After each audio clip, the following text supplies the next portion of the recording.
श्री गणेशाय नमः। ओम अज्ञानतिमिरान्धस्य ज्ञानञ्जनशलाकया चक्षुरुन्मीलितं तस्मै श्री गुरुवे नमः। नमो ओम विष्णुपादाय कृष्णपृष्ठाय भूतले श्रीमती भक्तिवेदांत स्वामी तिनामिदे नमस्ते सारस्वती देवी गौरवाणी प्रचारणे निर्विशेष शून्यवादी पाश्चात्य देशदाड़ीरे श्री कृष्ण चैतन्य प्रभु नित्यानंद श्री अद्वैत गदाधर श्रीवासादि गौर भक्तविंद। हरे कृष्णा कृष्णा कृष्णा हरे हरे, हरे राम राम राम हरे हरे। हरे कृष्णा। तो हम लोग वाल्मीकि रामायण पे पद्धति सर चर्चा कर रहे हैं।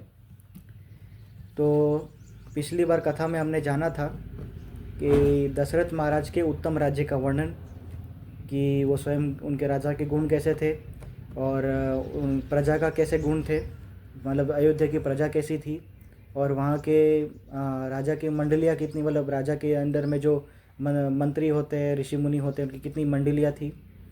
हमने जाना अर्थशास्त्र, धर्मशास्त्र और आध्यात्मिक शास्त्र के बारे में। सुमंतु वहाँ के प्रधानमंत्री थे और वशिष्ठ मुनि थे, वो यहाँ के कुलगुरु थे अयोध्या के बहुत समय से। ऐसे वो तो ईक्ष्वाकु के समय से कुलगुरु थे वहाँ पे। ऐसे इस तरह से तो बाद में दशरथ महाराज ने उन्होंने सोचा, उनको वो चिंतित थे कि उनको कोई संतान नहीं है तो वंश को कैसे आगे बढ़ाएंगे। तो इस तरह से उन्होंने अश्वमेध यज्ञ करने का आदेश दिया वशिष्ठ मुनि को कि आप तैयारियां शुरू कर दीजिए। फिर सुमंतु ने उनको कथा सुनाई राजा क्या बोलते ऋषि श्रृंग के बारे में, कि सनत कुमार भगवान ने ऋषियों के सभा में वो भविष्यवाणी की थी कि वो ऋषि श्रृंग आपके यहाँ पे आके ये पुत्रेष्ट यज्ञ करेंगे तो फिर आपको फिर भगवान विष्णु के समान पराक्रमी पुत्र की प्राप्ति होगी। ऐसे तो फिर उन्होंने सिंह ऋषि का कैसे जन्म हुआ वो पूरा इतिहास बताया। तो उसका जन्म का जो इतिहास है मैंने बताया था कि वो वाल्मीकि रामायण में वर्णन नहीं है, लेकिन दूसरे पुराणों में वर्णन है। ऐसे मैंने आपको बताया था कि दूसरे पुराणों में ऐसी कोई भी कथा होगी कि जो रामायण से रिलेटेड होगी, वो भी मैं आपको बताऊंगा। ऐसे तो ऋषि श्रृंग का कैसे जन्म हुआ, विभांडक मुनि के पुत्र थे। ऐसे और फिर बाद में हम पहुँचे थे कि कैसे अंग देश के राजा रोमपद जो दशरथ महाराज के मित्र हैं, उनसे कोई ना कोई अपराध हो गया था, इसलिए वहाँ पे अकाल पड़ गया। देवराज इंद्र ने बारिश करानी बंद कर दी। ऐसे तो यहाँ से हमारा बाकी है। तो राजा रोमपद ने अपने सभी ब्राह्मणों से, अपने मंत्रियों से पूछा कि मेरे से तो ये अपराध हुआ है, तो अब मैं बारिश होनी बंद हो गई है, फिर हमारे यहाँ पे खेती कैसे होगी, अकाल पड़ जाएगा तो प्रजा यहाँ पे मुश्किल में पड़ जाएगी। तो ऋषियों ने ये बताया कि ये ऋषि श्रृंग नाम के एक मुनिवर है, विभांडक मुनि के पुत्र है, वन में रहते हैं। तो वो अगर आपके राज्य में पदार्पण कर दे, यानी कि आपके राज्य में चरण रख दे, तो फिर आपको क्या बोलते हैं, देवराज इंद्र फिर से बारिश करना शुरू कर देंगे और वो अपराध से आप मुक्त हो जाएंगे। ऐसे तो रोमपद ने बोला कि ठीक है, तो फिर किस बात की देर है, बुलाओ। ऐसे ये ऋषि श्रृंग को बुलाते हैं यहाँ पे, लेकिन सब फिर डर गए, मंत्री वो सब डर गए, क्योंकि नहीं, विभांडक मुनि श्राप दे देंगे।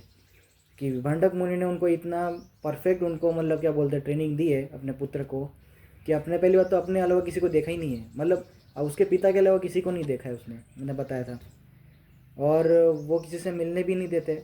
ऐसे और उनको कोई योजना करके यहाँ पे लाना पड़ेगा, फिर जब यहाँ पे आ जाएंगे फिर बाद में उनसे माफ़ी मांग लेंगे हम लोग। ऐसे तो बाद में प्लानिंग किया उन्होंने कि हम वरांगनाओं को भेजेंगे। वरांगना यानी कि उस समय जो स्त्रियां नृत्य करती थी राजाओं के वहाँ पे मनोरंजन के लिए जो नृत्य करती थी, उनको वरांगनाएं बोलती है। ऐसे तो उन्होंने क्या किया कि वरांगनाओं को ऋषि मुनि जैसा वेश धारण करवा दिया।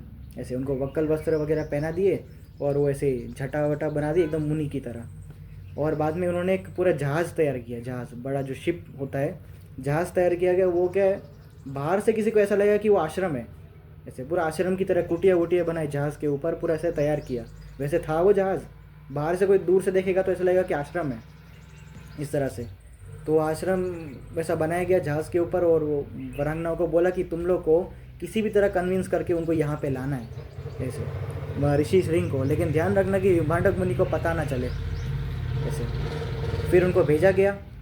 और एक बार वो लोग, इन्होंने क्या किया, अपने ये जो विभांडक मुनि का जो आश्रम था उसके बाजू में ही अपना वो जहाज़ लगाया, आजू बाजू की नदी कोई थी वहीं पर अपना जहाज़ खड़ा किया। ऐसे और विभाटक मुनि एक बार गए थे कहीं बाहर, तो इन लोगों को मौका मिला और ये लोग आए। जो ये वरांगनाएँ थी वो ऋषि मुनि का वेश धारण किया था, वो इनसे मिलने आई। तो ऋषि श्रृंग को बड़ा आश्चर्य हुआ कि अच्छा आप भी ऋषि मुनि है, ऐसे आपको कभी देखा नहीं ऐसे वन में इस तरह से। बोला हाँ हम भी ऋषि मुनि हैं, ऐसे हमारा आश्रम यहाँ बाजू में ही है, आप चाहे तो आ सकते हैं हमारे साथ ऐसे। तो उन्होंने उनका अतिथि सत्कार किया ऐसे। उनको पहले ऋषि श्रृंग ने पहले अपने आश्रम में बुलाना चाहा, लेकिन उन्होंने बोला कि आप हमारे यहाँ चलिए, हम आपको क्या बोलते हैं अपनी मिठाई वगैरह होती है, मिष्ठान वगैरह होते हैं, आपको भोजन कराएंगे, ऐसे आपका हम अतिथि सत्कार करना चाहते हैं इस तरह से। और उन्होंने बोला क्या बोलते हैं श्रृंग ऋषि तो ऐसे प्रणाम करते हैं, लेकिन उन्होंने बोला हम प्रणाम नहीं करते, हम आलिंगन करते हैं ऐसे। तो वरांगनाओं ने उनको आलिंगन किया। अब ये तो सोच में पड़ गया कि यार मैं तो कभी इस तरह से आलिंगन किया नहीं, ऊपर से वो स्त्री थे। तो अब मन में क्या बोलते हैं वो सुषुप्त काम वासना थी, वो जागृत हो गई उनके अंदर ऐसे। तो उनकी तरफ बोलते ना एक तरह से अट्रैक्ट हो गए और पूरा माइंड परिवर्तित हो गया, और वो उनके साथ गए इस तरह से। उनको बेला फुसलो के अपने आश्रम में ले गए, जो असल में था जहाज, वहाँ ले गए और उनको बड़े बड़े राजभोग खिलाया ऐसे।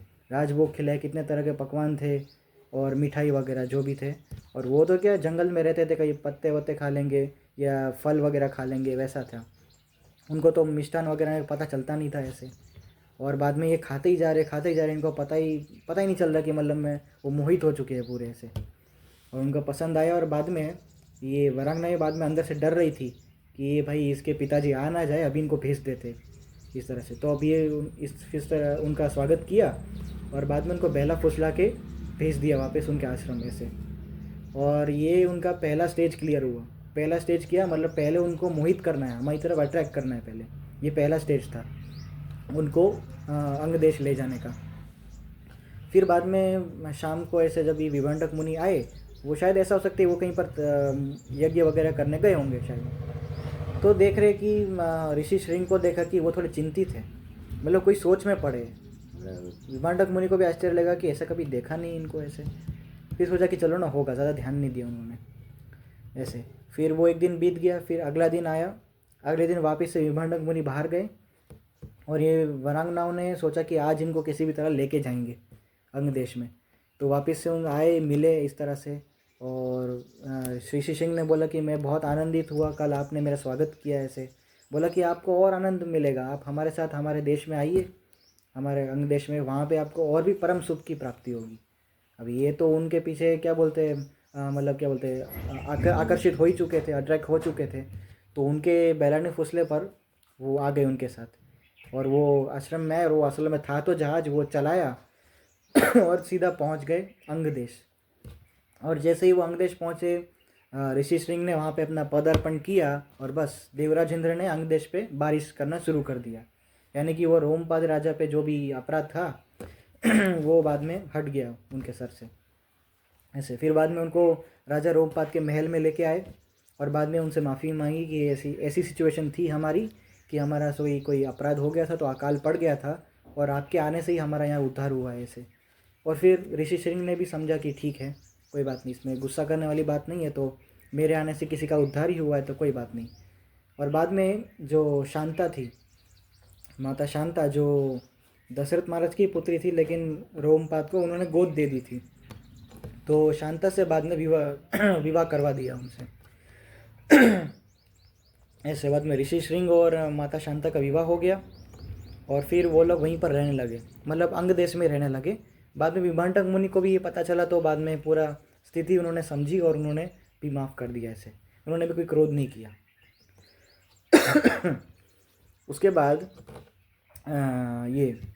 ये पूरी कथा सुमंतु जो थे दशरथ महाराज को सुना रहे थे कि स्वयं जो ऋषि सिंह है वो रोमपाल के तो दामाद है, साथ में आपके भी सगे दामाद ही है वो, तो क्योंकि शांता है वो तो आपकी सगी बेटी है ना। इस तरह से आपने तो बस उनको गोद दी थी राजा रोमपाद को, तो उनके भी वो दामाद हुए और ऋषि सिंह आपके भी दामाद हुए। इस तरह से उनको बोला, तो आप ऋषि सिंह को अपने मित्र से मिलने जाइए अंगदेश और उनको लेके आइए, वही आपका पुत्र यज्ञ करेंगे इस तरह से। और बाद में जाने से पहले दशरथ महाराज ने सभी को आमंत्रण भेजा वशिष्ठ मुनि को ये सेवा सौंपी कि आप सभी को आमंत्रण दीजिए, कौन से गेस्ट आने चाहिए। तो सबसे पहला आमंत्रण दिया जनक महाराज को। जनक महाराज असल में वो जो माता सीता के पिताजी थे, तो उनका असली नाम जनक नहीं था, उनका असली नाम था शीरध्वज। ऐसे जनक क्या है, जनक एक पोस्ट है, पोस्ट एक पद होता है ना, जैसे कि जो भी मिथिला का राजा बनेगा उसका नाम होगा जनक, जनक बोला जाएगा उसको। और असली में उनका नाम था शीरध्वज और उनके भाई का नाम था कुशध्वज। ऐसे इस तरह से जनक महाराज को आमंत्रण भेजा गया, क्योंकि दशरथ महाराज को भी अंदर से इच्छा थी कि अगर मेरा कोई पुत्र हुआ तो मैं उनकी शादी उनकी पुत्रियों से ही करवाऊँगा, ऐसे जनक महाराज की पुत्रियों के साथ। ऐसे फिर बताया कि जनक महाराज को पहला संदेशा भेजा गया, फिर बाद में काशी राज को भेजा, काशी के देश के राजा है उनको भेजा, फिर राजा रोमपद को भेजा, अंग देश के राजा है उनको, फिर बाद में कौशल देश जो माता कौशल्या का जो मैके था वहाँ पे, फिर के राज को भेजा आमंत्रण इस तरह से। फिर मगध के राजा थे उनको भेजा, मगध देश के जो राजा थे उनको भी आमंत्रण भेजा, उनका नाम था प्राप्तिज्ञ, हाँ प्राप्तिज्ञ इस तरह का नाम था उनका। ऐसे और जो कौशल राज थे उनका नाम था भानुमान, इस तरह से। और बाकी जितने भी देश थे, सौवीर, बाकी दक्षिण उत्तर पूर्व पश्चिम जितने भी देश थे, वहाँ के आजू बाजू के जो जनपद थे वहाँ पे सभी को आमंत्रण भेजा गया है। ऐसे फिर बाद में दशरथ महाराज खुद अपने सेना सहित और अपनी पत्नियों सहित अंग देश गए, राजा रोमपद के यहाँ पे, वो उनके परम मित्र थे, तो वहाँ पे उनका अतिथि सत्कार किया गया। रोमपद के वहाँ पे 3-4 दिन रहे और उनका पूरा बताया कि मैं तो निसंतान हूँ। राजा रोमपद से बात कर रहे दशरथ जी, मैं तो निसंतान हूँ, मुझे मेरे वंश को आगे चलाने के लिए पुत्र चाहिए और मैं एक अश्वमेध यज्ञ करने वाला हूँ, उसके बाद मैं एक पुत्रेष्ठ यज्ञ करूँगा, उसमें मुझे तुम्हारे दामाद ऋषि श्रृंग की आवश्यकता है, कि पहले भी भविष्यवाणी हो चुकी है कि वो मेरे यहाँ पे यज्ञ करेंगे, तो स्वयं भगवान विष्णु मेरे यहाँ पे पुत्र रूप में अवतार लेंगे। ऐसे तो रोमपाद ने भी अनुमति दे दी और ऋषि श्रृंग को बताया गया और उनको तैयार किया गया। बाद में दशरथ महाराज, ये राजा रोमपाद, फिर बाद में माता शांता और ऋषि श्रृंग, वो सब लोग मिलके वापस से अयोध्या में आए। इस तरह से अयोध्या में आए, बाद में जो अश्वमेध यज्ञ करने का जो पूरा विधि था वो शुरू किया गया कि किस तरह से वो यज्ञ के जो वेदी है उसको जोतना है, हल से पहले जोतना होता है, फिर वहाँ पे हवन कुंड बनाना होता है, फिर वहाँ पे मुख्य 8 ब्राह्मण होते हैं, जिसमें से प्रधान ब्राह्मण तो ऋषि श्रृंग थे। ऐसे वो उसमें आहुति देंगे, बाद में मंत्र बोलेंगे, इस तरह से और बहुत डिटेल में वर्णन है कि बाद में उसमें अश्वमेध यज्ञ में क्या होता है कि पूरा एक घोड़ा होता है, घोड़ा छोड़ा जाता है। ऐसे उनके साथ योद्धा होते हैं, वो घोड़ा पूरे राज्य में घूमेगा, जहाँ जिस राज्य में वो जाएगा वहाँ पे क्या होता है, जो योद्धा लोग होते हैं उनसे क्या बोलते हैं, उनको क्या बोलते हैं, आह्वान देना होता है। मतलब पहले तो उनको बोलते कि आप टैक्स दीजिए, हमारे राजा यज्ञ कर रहे अश्वमेध यज्ञ, तो आपको हमारे अंडर में रहना पड़ेगा, आपको कर देना पड़ेगा। अगर वो कर नहीं देते तो फिर उनसे युद्ध होता है, इस तरह से। और वो घोड़ा जहाँ जहाँ घूमेगा पूरे भारतवर्ष में घूम के वापस आना चाहिए, सही सलामत आना चाहिए, तभी पूरा यज्ञ जो है संपन्न होगा, वरना नहीं होगा। इस तरह से अगर बीच में कुछ हो गया, किसी ने घोड़े को अपहरण कर लिया, पकड़ लिया इस तरह से, तो यज्ञ नहीं हो सकता। जब तक घोड़ा सही सलामत नहीं आएगा तभी यज्ञ होगा।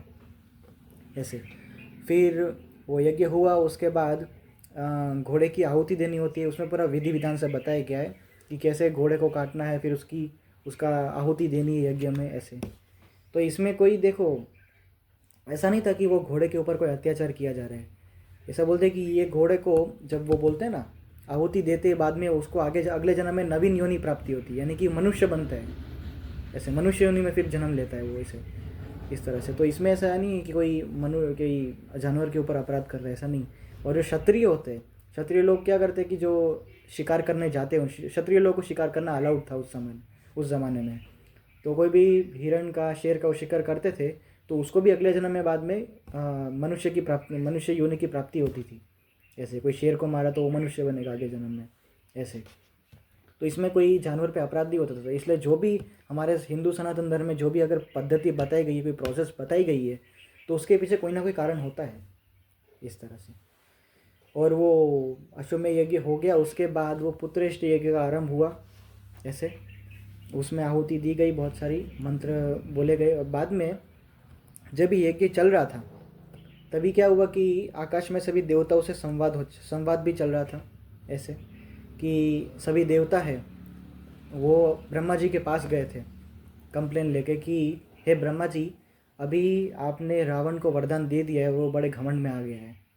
अब वो बड़े घमंड में आ गया है और अभी आपको उससे उद्धार करने का कोई ना कोई आपको क्या बोलते हैं मार्ग ढूंढना पड़ेगा इस तरह से, क्योंकि क्या है वो बड़ा भयंकर राक्षस है और सभी ऋषि मुनियों को, मनुष्य को, सब जगह को अगर सताया करता है।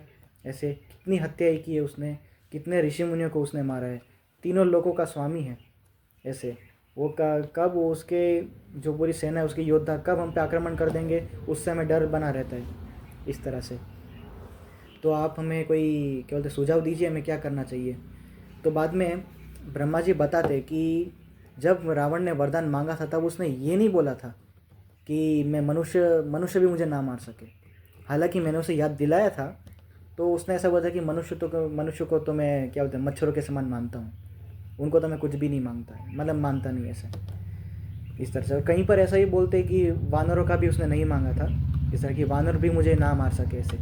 वाल्मीकि रामायण में नहीं बताया, दूसरे जगह बताया गया, दूसरे रामायण के वर्जनों में से। तो वानर योनि भी ऐसी थी जो रावण को हरा सकती थी इस तरह से। तो ये दो मैं देखता हूँ इसमें चांसेस है कि रावण को मारने का कोई ना कोई मार्ग निकल सकता है ऐसे। तो खास करके मनुष्य को वो कुछ क्या बोलते समझता ही नहीं है ऐसे। और बाद में जब ये लोग संवाद कर रहे थे, ब्रह्मा जी और देवताओं का संवाद चल रहा था, तभी भगवान विष्णु का आगमन वहाँ पे होता है देवताओं के सामने। भगवान विष्णु है वो गरुड़ पे बैठ के आते, गरुड़ जी के ऊपर सवार होके, और उनको बोलते हैं कि मैं स्वयं मनुष्य रूप में अवतार लूँगा, राजा दशरथ के वहाँ पे पुत्र रूप में अवतार लूँगा और रावण का वध करूँगा, और जितने भी वन में सब जगह जितने असुर हैं उन सभी का वध करके देवताओं का उद्धार करूँगा मैं इस तरह से। तो इस तरह से बाद में देवताओं को भी काफ़ी खुशी हुई कि ठीक है, आप हमारा उद्धार करेंगे, असुरों का वध करेंगे, ये बाद में इस तरह से। और बाद में एक कथा और एक आती है, शिव पुराण में कथा है ऐसी कि एक बार नारद जी को बड़ा घमंड आ गया था अपने स्वरूप का, और वो भी देवताओं के ऋषि है, ऐसे वैसे तो कोई है नहीं, सुंदर है बड़े। वो एक बार किसी स्वयंवर में जाने वाले थे तो उनको घमंड आ गया, विष्णु जी के सामने बोला कि मैं इतना सुंदर हूँ, आपका परम भक्त हूँ ऐसे। तो भगवान विष्णु ने देखा कि मेरे भक्त के अंदर घमंड नहीं आना चाहिए, इसका घमंड मुझे तोड़ना पड़ेगा पहले, और उसके पीछे भी एक कारण था क्यों ऐसी घटना हुई। और बाद में विष्णु जी ने क्या किया कि नारद जी का मुंह था कुछ देर के लिए वानर का बना दिया, और जब वो स्वयंवर में गए तो स्वयंवर में हार के वापस आए ऐसे। और बाद में फिर से उनका जो पहले ऐसा देव का जो उनका मुंह था वापस हो गया। फिर बाद में उनको समझ में आया कि अच्छा, ये भगवान विष्णु ने, मेरे प्रभु ने मेरे साथ ऐसा किया। तो नारद जी गुस्से में आया और बाद में विष्णु जी को बहुत डांटने लगे माता लक्ष्मी के सामने ही कि आपने मेरे साथ क्यों ऐसा किया, इस तरह से मेरा मुंह वानर का बना दिया और ठीक भी कर दिया, लेकिन मैं स्वयंवर तो हार गया ना वहाँ पे। और बाद में श्राप दिया नारद जी ने कि आपको अपनी पत्नी से वियोग झेलना पड़ेगा, और आपने जो मेरा वानर का मुख बना दिया था, आपको शक्तिशाली वानरों का सहायता लेना पड़ेगा अपनी पत्नी से वापस से मिलने के लिए इस तरह से। और ये श्राप देने के बाद ये फिर भी भगवान विष्णु को गुस्सा नहीं हुए उनसे, वो तो शांति से सुन रहे थे क्योंकि ये उनकी योजना थी, और भगवान को कोई श्राप दे भी नहीं सकता। देखो इस तरह से भगवान को कोई श्राप या वरदान ऐसे लगता नहीं है, क्योंकि भगवान तो सामने वाले का एक्सेप्ट कर लेते हैं, ठीक है तुम्हारे सम्मान के लिए मैं ले लेता हूँ सामने। जैसे भगवान कृष्ण ने माता गांधारी का श्राप स्वीकार कर लिया था, नहीं तो भगवान को कोई श्राप थोड़ी दे सकता है ऐसे।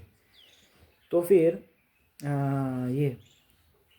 ये बाद में भगवान विष्णु ने बताया कि ये मेरी ही योजना थी कि मैं आगे जाके राम अवतार लूँगा और उसमें से वानरों की सहायता से ही मैं रावण को पराजित करूँगा ऐसे। तो ये घटना मैं ही बनाया, ये मेरी पूरी योजना थी कि तुम्हारे अंदर ये अहंकार का संचार हो, तुम ये गलती करो, फिर तुम्हें वानर का मुख दूँ इस तरह से, और बाद में तुम मुझे आके इस तरह से बोलो। तो ये शिव पुराण में कई एक कथा आती है, ये वाल्मीकि रामायण में नहीं है इस तरह से। फिर बाद में ये एक हुआ, भगवान विष्णु ने बोला कि अब मैं अवतार लूँगा पुत्र के रूप में। और तभी जो नवमी है, नवमी जैसे हम बोलते हैं ना तिथि, नवमी एक तिथि है, जैसे एकादशी एक देवी होती है, वैसे तिथि वो भी एक देवी है नवमी जो है। तो नवमी में क्या था कि कोई इतना बड़े काम होते नहीं थे।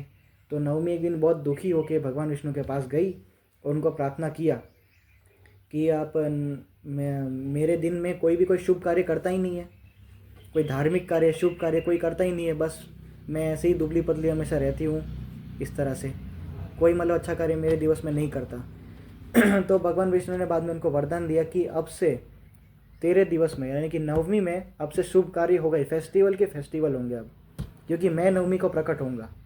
ऐसे तो नवमी जैसे बोलते हैं ना, भगवान राम नवमी के दिन प्रकट हुए थे, इसलिए बोलते हैं राम नवमी। इसलिए वो भगवान विष्णु ने वरदान दिया था माता नवमी को कि मैं नवमी के दिन प्रकट होऊंगा। इस तरह से मैं नवमी के दिन प्रकट होऊंगा और क्या बोलते हैं, तुम्हारा नाम ऐसे इस तरह से प्रज्वलित होगा और तुम्हारे दिवस में लोग शुभ कार्य करेंगे ही ऐसे। तो बाद में इस तरह से भगवान राम ने बोला और भगवान ने ये भी आदेश दिया, ब्रह्मा जी ने भी इतना बोल के वो चले गए, बाद में अंतर्ध्यान हो गए भगवान विष्णु। फिर ब्रह्मा जी ने देवताओं को बोला कि भगवान विष्णु अवतार लेने वाले हैं, तो आप सभी देवता भी भगवान का साथ देने के लिए, उनकी लीला में साथ देने के लिए अपने क्या बोलते हैं पुत्र रूप में क्या बोलते हैं पुत्र उत्पन्न कीजिए, मतलब अंश अवतार लीजिए, आप धरती पे अंश अवतार लीजिए कि किन किन के कैसे उनको कौन सी योनि में उनको उत्पन्न होना है। तो बोला वानर, लंगूर और रीछ, ये 3 प्रजाति में आपको पुत्र उत्पन्न करने हैं। ऐसे वानर, लंगूर और रीछ। वानर में भी अलग प्रजाति होती है, कपी बोलते हैं उनको। ऐसे जैसे हनुमान जी को भी बहुत जगह कपी बोला गया है, ऐसे इस तरह से। तो बाद में और ऐसा होता है कि वानर की पूंछ ज़्यादा लंबी होती है, लंगूर की पूंछ थोड़ी छोटी होती है, और रीछ प्रजाति होती है वो तो पूरा भालू बोलते हैं उसको, इस तरह से।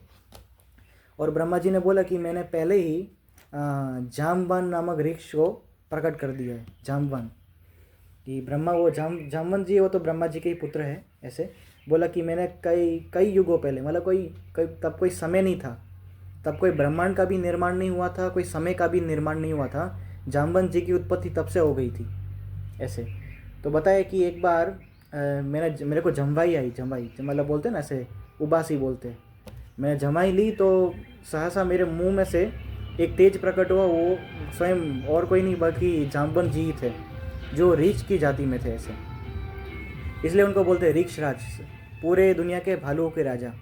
ऐसे रीक्षराज जामवंत, ये वाल्मीकि रामायण में है। बाकी दूसरे पुराणों में ऐसा भी बताया गया है कि एक बार मधु और केटम नाम के 2 असुर थे, उन्होंने ब्रह्मा जी को युद्ध के लिए चैलेंज दिया, आह्वान दिया।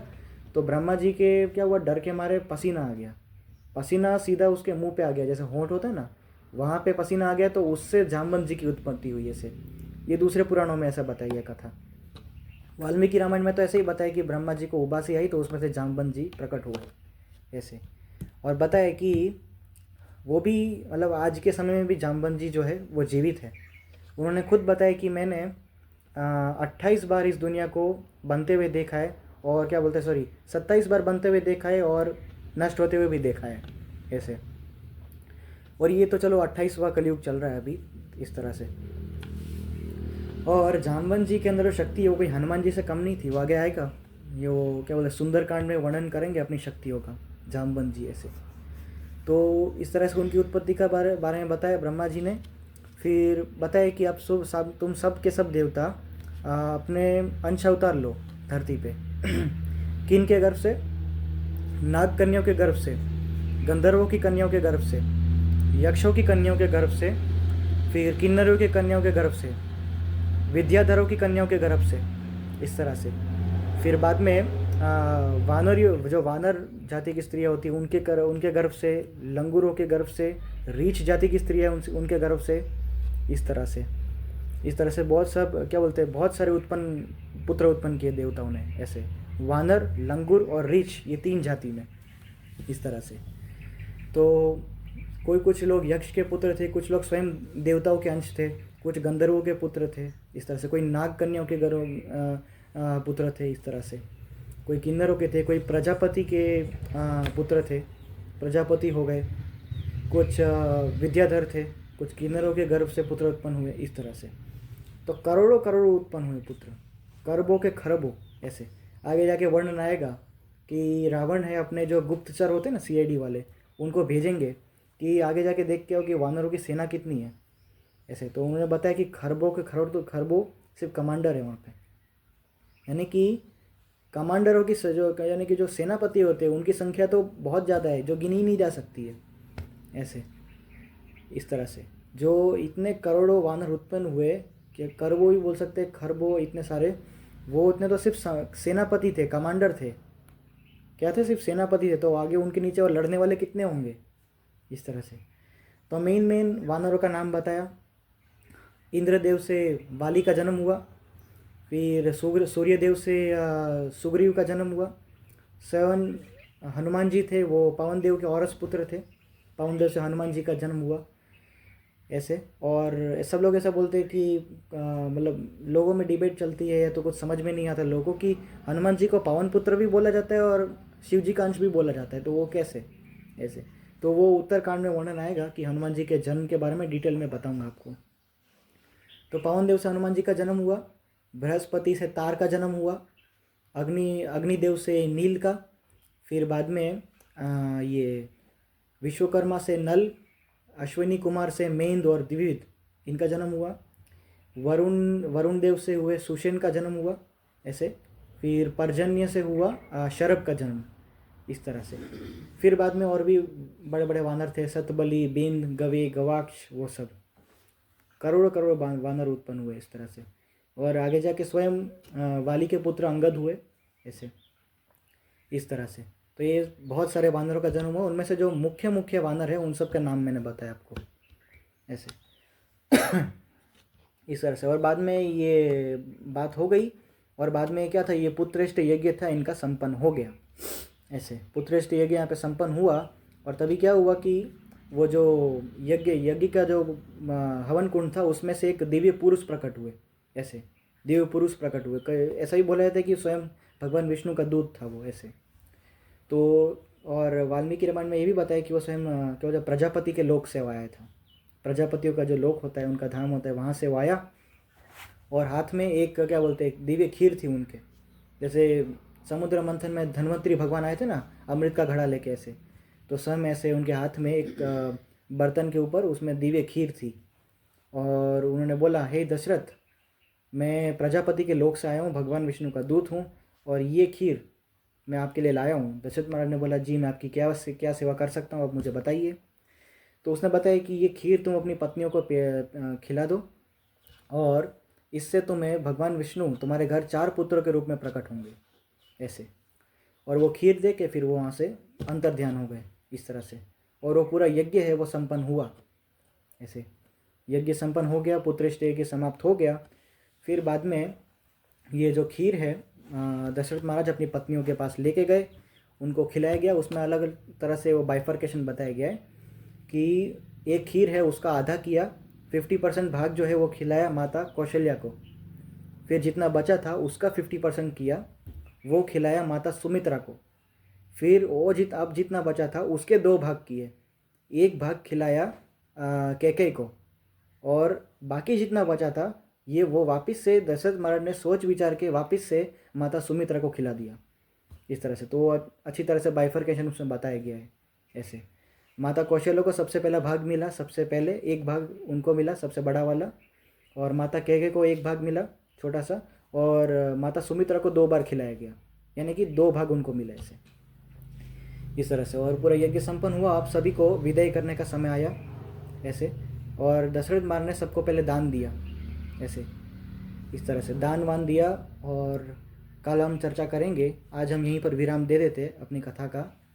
हम अगली बार जब चर्चा करेंगे उसमें पता चलेगा कि कैसे भगवान राम का अवतार हुआ, ऐसे नवमी के दिन प्रकट हुए, कैसे उनको शिक्षाएं मिली इस तरह से।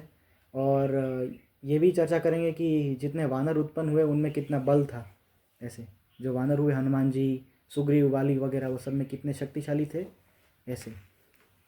तो आज के लिए यही विराम लगाते, हम अगली बार चर्चा करेंगे। सीताराम लक्ष्मण हनुमान की जय। वाल्मीकि कृत रामायण की जय। पिताय गौर प्रेमानंदे।